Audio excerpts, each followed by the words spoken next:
Hello, bachcho. In this series, we will be solving one question from each chapter of Physics Part 1, 12th Physics.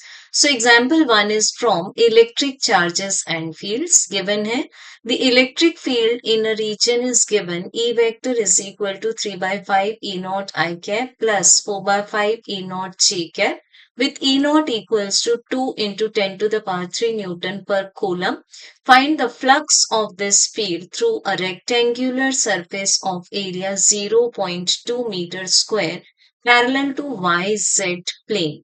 सो बच्चों हमें जो electric field given है उसमें unit components को देखकर हम बोल सकते हैं that it is in X Y plane और जो हमें एरिया वेक्टर कंसीडर करना है बिकॉज एरिया गिवन है हमें वाई जेड प्लेन में तो जो एरिया वेक्टर आएगा वो वाई जेड प्लेन को perpendicular it means along x axis आ जाएगा।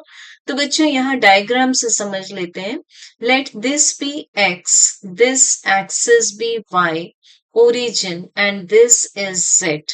अब बच्चों जो इलेक्ट्रिक फील्ड है वो एक्स वाई प्लेन में है। सो इलेक्ट्रिक फील्ड इस तरह से है हमारे पास।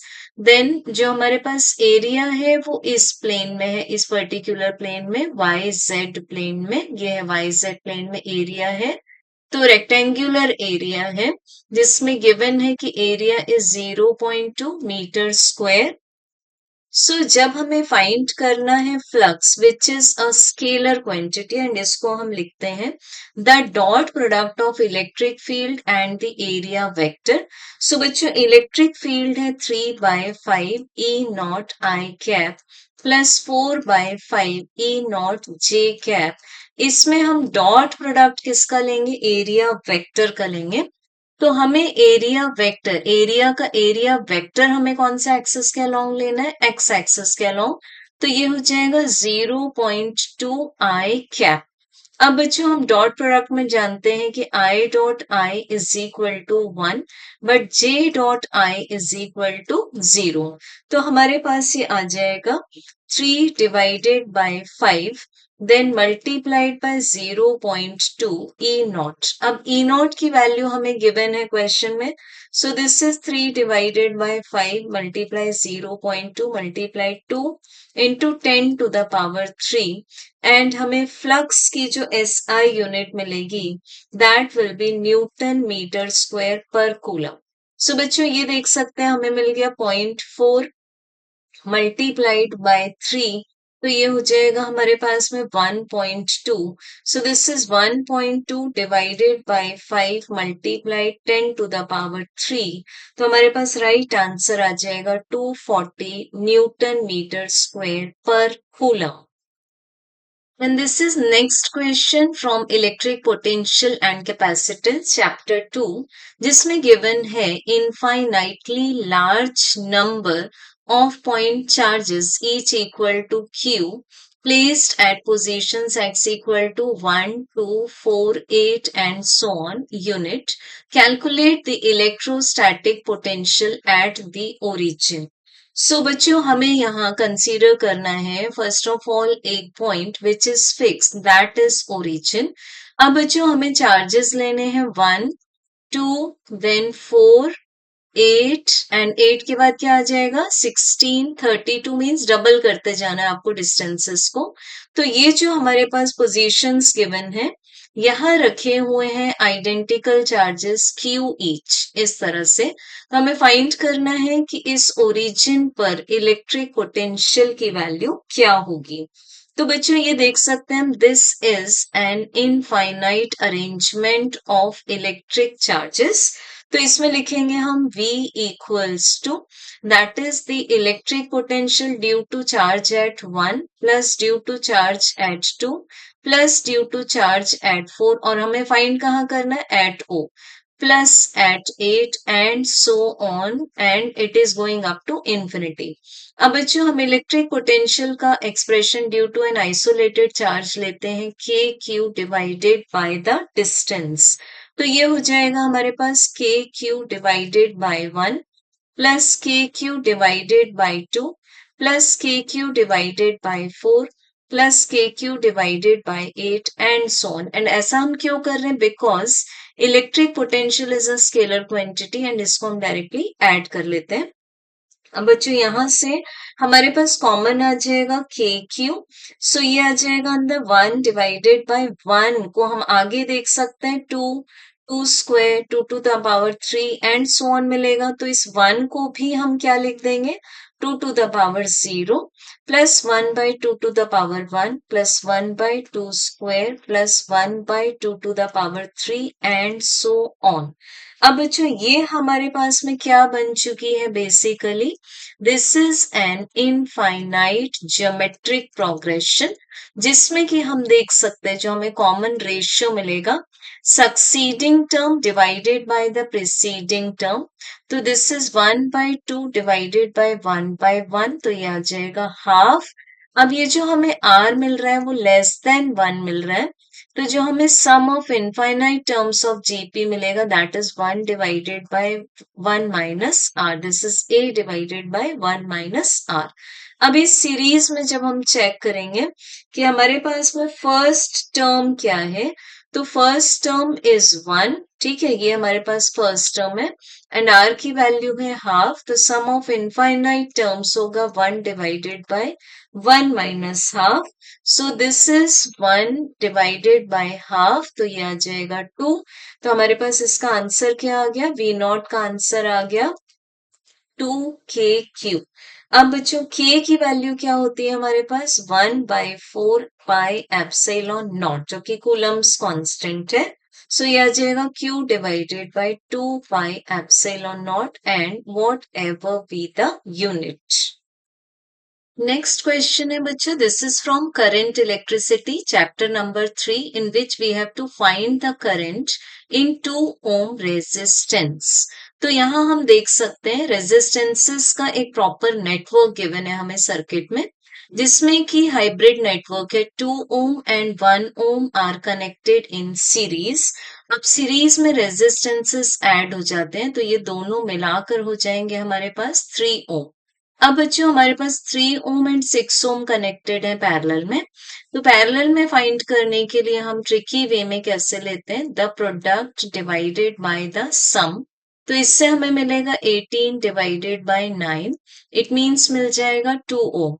तो ये जो रेजिस्टेंसेस हैं यहां से ये पूरा नेटवर्क खत्म हो जाएगा एंड हमें आंसर मिल जाएगा 2 ohm. Then again 2 ohm and 4 ohm are connected in series, तो फिर से हमारे पास आ जाएगा 6 ओम, जिसको आपको प्रॉपरली रिप्रेजेंट करना है। Then again 3 ohm and this 6 ohm are connected in parallel. तो बच्चों फिर से ये आंसर RP1 का आंसर कैसा आ जाएगा, सेम RP जैसा आ जाएगा, इट मींस 2 ओम। तो अब यहां तक का पूरा नेटवर्क खत्म हो चुका है और यहाँ हमारे पास में एक रेजिस्टेंस आ चुका है विच इज 2 ओम। तो अब 4 ohm 2 ohm and 4 ohm these are connected in series, तो ये आंसर आ जाएगा हमारे पास में 4 plus 2 plus 4, this is equals to 10 ohm। तो बच्चों अब हमें जो करंट मिल जाएगी that is E divided by R series.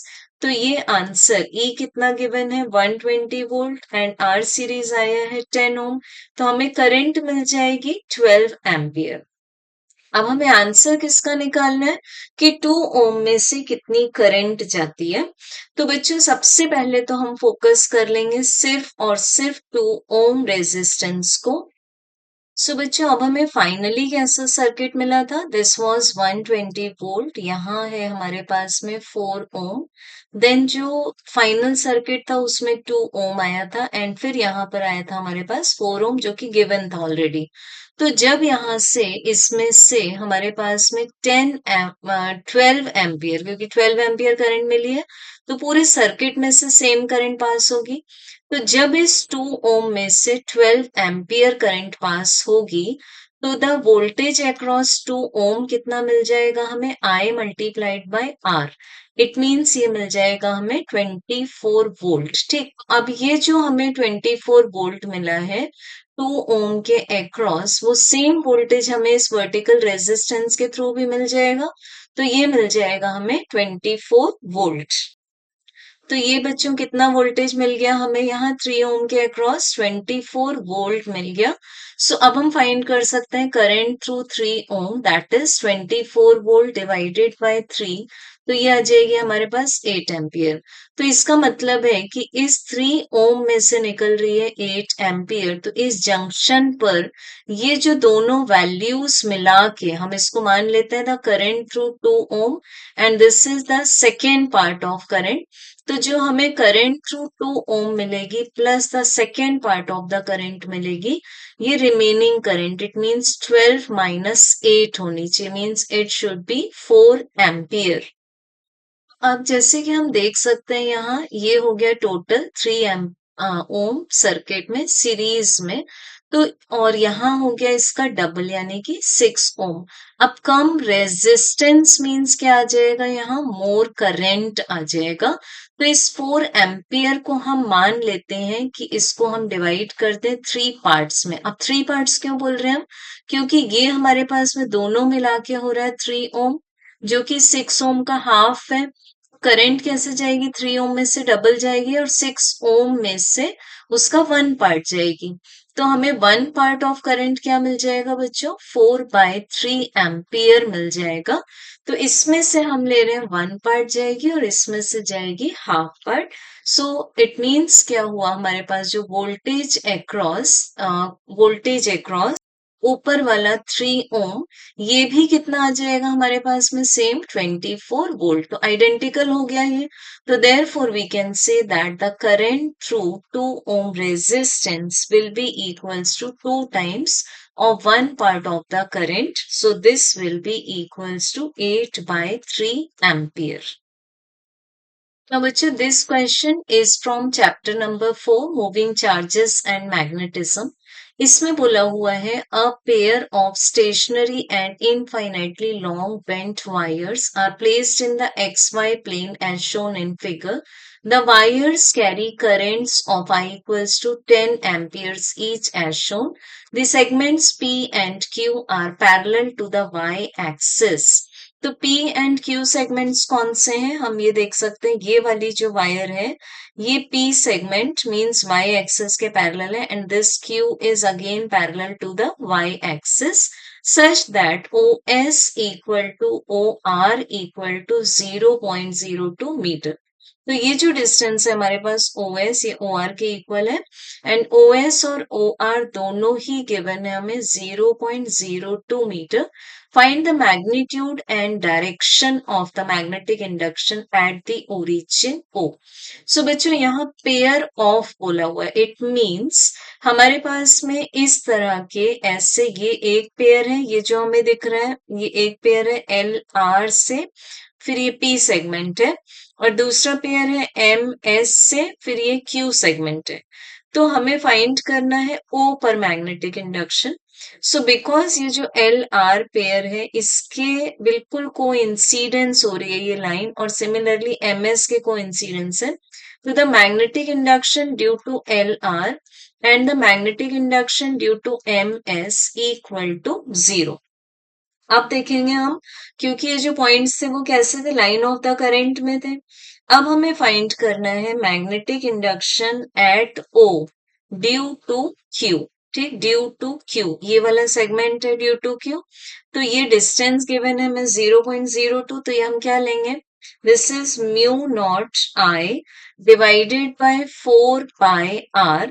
अब बच्चों यहाँ पर हमें जब हम राइट हैंड रूल लगाएंगे, ठीक, यूजिंग राइट हैंड रूल, तो हमें यहाँ जो मैग्नेटिक इंडक्शन का डायरेक्शन मिलेगा वो out of the plane of the paper मिलेगा। Then magnetic induction at O due to the segment P और PR बोल सकते हैं हम, which is mu nought I divided by 4πr again, क्योंकि ये दोनों जो डिस्टेंसेस गिवन है हमें वो सेम गिवन है। अब फिर से यहाँ जब हम राइट हैंड रूल लगाएंगे तो हम देख सकते हैं कि फिर मैग्नेटिक इंडक्शन का जो डायरेक्शन है वो out of the plane of the paper आ रहा है। तो मैग्नेटिक इंडक्शन एक वेक्टर क्वांटिटी है, दोनों ही out of the plane of the paper है, तो ये आपस में क्या हो जाएंगे, ऐड हो जाएंगे। तो हमें जो नेट मैग्नेटिक इंडक्शन मिलेगा एट पॉइंट ओ, ये मिल जाएगा हमें BOQ plus B O P, तो which is equals to mu nought I divided by 2 pi r. Values put कर देंगे हम। Mu nought divided by 2 pi की वैल्यू देखनी है, तो mu nought divided by 4 pi की वैल्यू होती है 10⁻⁻7 इन एस आई सिस्टम। तो mu nought divided by 2 pi की वैल्यू हो जाएगी 2 multiplied by 10⁻⁻7। Then current given है हमें 10 एम्पियर, और ये जो डिस्टेंस है आर, ये लेना है 2 मल्टीप्लाई 10⁻⁻2, क्योंकि 0.02 को हम लोगों ने पावर के फॉर्म में मॉडिफाई कर दिया, विच में 2 कैंसिल हो जाएगा हमारे पास में, और हमें ये जो फाइनल आंसर मिलेगा that is for the net magnetic induction at point O, ये मिल जाएगा हमें 10⁻⁻4 tesla. Now, bachcho, next question is from chapter number 5, this that is magnetism and matter. जिसमें given है 2 bar magnets of equal magnetic moments m are placed as shown in figure. Find the net magnetic moment of the system. तो बच्चों हमें यहाँ दिखाए हुए हैं 2 बार magnets, मान लेते हैं this is first bar magnet and this one is the second. अब जो फर्स्ट बार मैग्नेट है, इसमें जो हमें मैग्नेटिक डाइपोल मोमेंट मिलेगा वो कैसे मिलेगा, हमेशा साउथ टू नॉर्थ मिलेगा, बिकॉज जो मैग्नेटिक डाइपोल मोमेंट होता है वो एक वेक्टर क्वांटिटी होती है एंड इसका डायरेक्शन होता है south pole to north pole. तो बच्चों इसको हम ले सकते हैं यहाँ पर, this is m1 which is equals to m। अब बच्चों जो सेकेंड डाइपोल मोमेंट है सेकेंड मैग्नेट का, वो भी साउथ टू नॉर्थ होगा, तो ये देख सकते हैं हम, दिस इज m2। तो हमें एक्चुअल में ये वेक्टर्स कैसे मिल रहे हैं, ऐसे, ठीक है, ये पॉइंट मान लेते हैं हम कि इसके जंक्शन का पॉइंट है, तो इस जंक्शन के पॉइंट ओ पर हमें ये वेक्टर्स कैसे मिल रहे हैं, इस तरह से मिल रहे हैं। अब ये एंगल गिवन है हमें यहाँ 60 डिग्री, तो जब हम इनके डाइपोल मोमेंट्स को चेक करेंगे तो हमें रिजल्टेंट फाइंड करने के लिए हमेशा कंसीडर करने होते हैं इधर को इनिशियल वेक्टर्स और को टर्मिनस। तो हम इनको को इनिशियल कैसे बना सकते हैं, जब हम यहाँ पर सप्लीमेंट्री एंगल कंसीडर करें which is 180 degree minus 60 degree which is equals to 120 degree. अब हम resultant vector, the resultant magnetic moment का फॉर्मूला लगा देंगे। वेक्टर्स में याद करो वो क्या था, m1 square plus m2 square plus 2m1 m2 cos theta. तो यहाँ हम थीटा को कंसीडर करें 120 डिग्री, क्योंकि हमें m1 एंड m2 को को इनिशियल बनाना है। So this is square root of, अब m1 एंड m2 दोनों ही m है गिवन है क्वेश्चन में, तो this is m square plus m square plus 2m into m क्या हो जाएगा, m square multiplied by cos 120 degree. अब बच्चों cos 120 डिग्री होता है -½ तो 2 cos 120 डिग्री को एक ऐसा ट्रिक बना सकते हो आप कि इसकी वैल्यू हमेशा -1 पुट करनी होती है। So this is square root of m square plus m square, then हमें 2 cos 120 डिग्री क्या मिल रहा है, -1 मिल रहा है, तो ये हो जाएगा -m square. So this is, ये कैंसिल हो गया, तो ये आ गया square root of m square which is equals to m। तो इस क्वेश्चन का आंसर आ जाएगा हमारे पास, net magnetic moment of the system will be m। बच्चों next question is from electromagnetic induction that is chapter number 6, जिसमें given है a circular loop of radius 1 meter is placed in a varying magnetic field given as B equal to 6t where t is time in second. So first question है हमारे पास में, find the EMF induced in the coil if the plane of the coil is perpendicular to the magnetic field. So बच्चों first case में हमें find करना है कि कॉइल में कितना EMF इंड्यूस हुआ है। तो EMF इंड्यूस्ड को हम क्या ले लेते हैं, basically the rate of change of the magnetic flux. अब मैग्नेटिक फ्लक्स आता है हमारे पास में B डॉट A। अब बच्चों इसका आंसर आता है BA cos theta. Now if the plane of the coil is perpendicular to magnetic field, तो ये मान लेते हैं हम, हमारे पास में मैग्नेटिक फील्ड का डायरेक्शन है और जो प्लेन ऑफ द कॉइल है वो मैग्नेटिक फील्ड के परपेंडिकुलर है, तो इट मीन्स जो कॉइल का एरिया वेक्टर होगा वो इस मैग्नेटिक फील्ड के डायरेक्शन के पैरेलल होगा, तो हम थीटा को क्या एज्यूम कर लेंगे 0 degree. So cos 0 degree is 1, तो फाई आ जाएगा हमारे पास बी ए। अब ये दोनों में से वेरिंग है हमारे पास बी, टाइम डिपेंडेंट है, 6t है। जैसे जैसे टाइम बढ़ेगा वैसे वैसे बी लीनियरली बढ़ेगा, तो ये आ जाएगा हमारे पास में a the rate of change of magnetic field. तो हमने मैग्नेटिक फील्ड का फंक्शन पुट कर दिया जो कि है 6t, तो ये आ जाएगा 6a। अब बच्चों हम चेक कर सकते हैं कि एरिया कितना है, तो area of the circular loop है ये, तो ये क्या होगा पाई आर स्क्वायर होगा, आर 1 है तो एरिया आ जाएगा पाई, तो हमें आंसर मिल जाएगा 6 pi and the unit will be volt.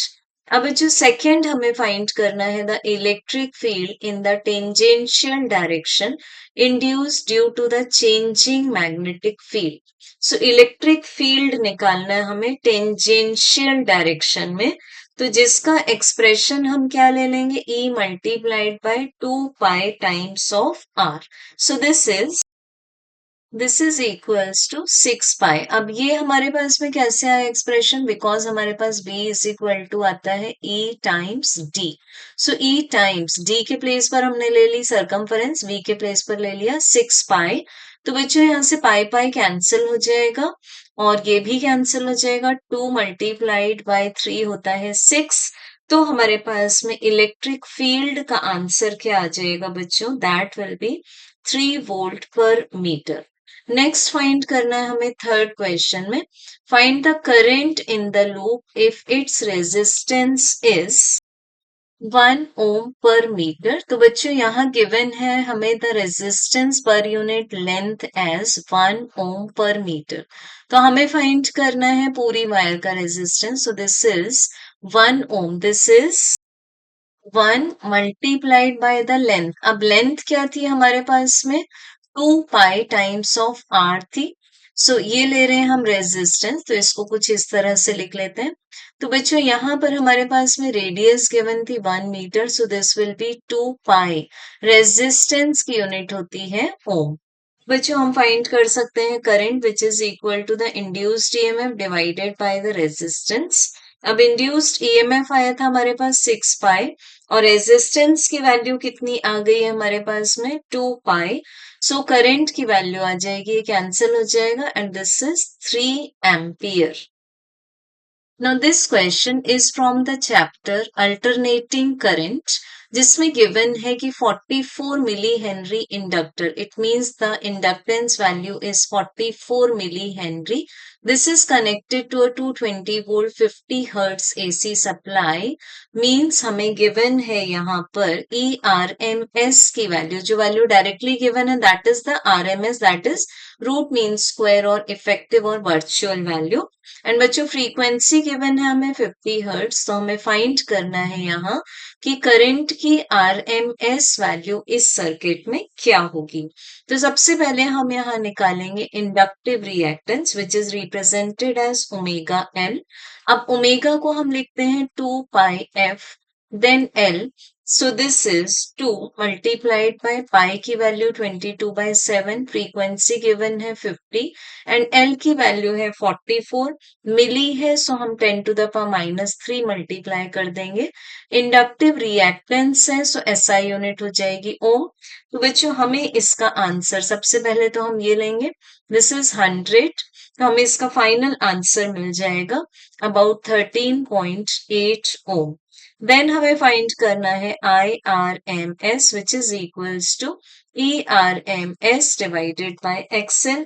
तो ERMS है 220, इसमें जब हम 13.8 डिवाइड करेंगे तो हमें मिल जाएगा 15.9 ampere. So this is the RMS value of current and this is from the last chapter that is electromagnetic waves. सो बच्चों गिवन है इसमें a plane electromagnetic wave propagating in the X direction has a wavelength of 6 mm.